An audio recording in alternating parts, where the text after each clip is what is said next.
Wakiso bonna abalina we basobola okulimira baweereddwa amagezi okwettanira enkola ya gavumenti ng'eyambibwako bbanka y'ensi yonna okufuna ebyuma eby'amaanyi g'enjuba ebinaabayambako okufukirira ebirime byabwe. Omulanga abantu mwenna aba Wakiso district okwettanira enkola eno ey'okufukirira nga bwe tuzze tugamba nti tutaase obutonde bw'ensi. Abalimi bangi mubadde muddukidde mu ntobazi, muddukidde mu bibira, naye eno enkola eyaze ey'okufukirira ebirime egenda tuyamba okuba nga tuba tufuna season ku season.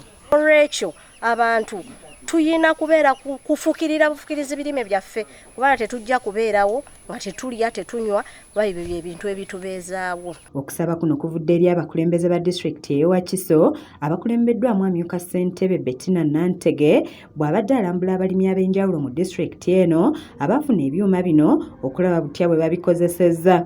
Kuba tulina grant gye twafuna ng'eva mu World Bank ng'eyo nno grant yakuyambako bantu baffe okutuwa gye bayita micro scale irrigation.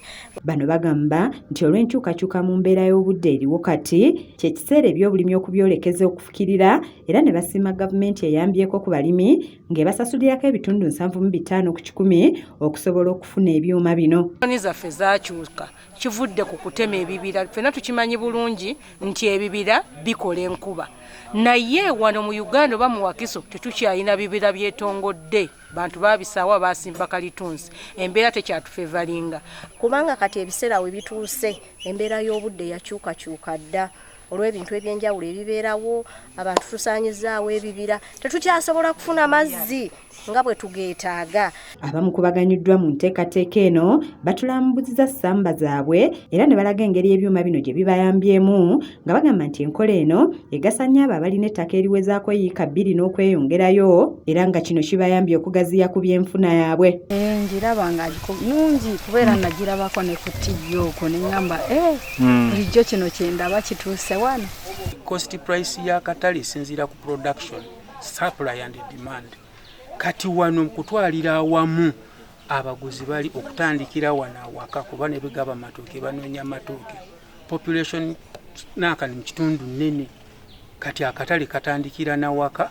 Wabula bano bagamba nti enteekateeka eno tekoma ku balimi bokka ng'eyamba n'abantu b'ebitundu okukozesa enkola eno okufuna amazzi amayonjo nga bagasunda okuva mu nzizi olwo ne gatuuka mu maka gaabwe. Era kano ba community members bayambibwako okufuna ku mazzi amalungi era amayonjo.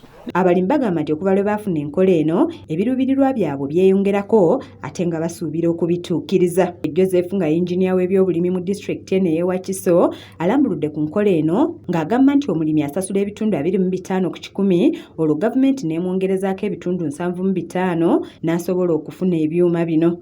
So bwe tubalirira sisitimu yonna omulimi asobola okuteekako paka ebitundu 2.5 ate gavumenti n'emwongerezaako ebitundu 7.5. Programu eno ebadde etambula kati guno mwaka gwa kusatu.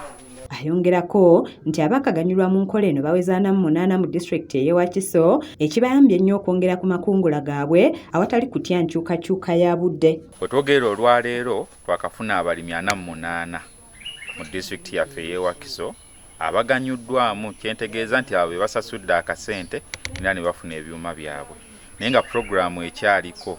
Kiza Peter yakusakidde eggulire lino ku lwa KSTV agaleero.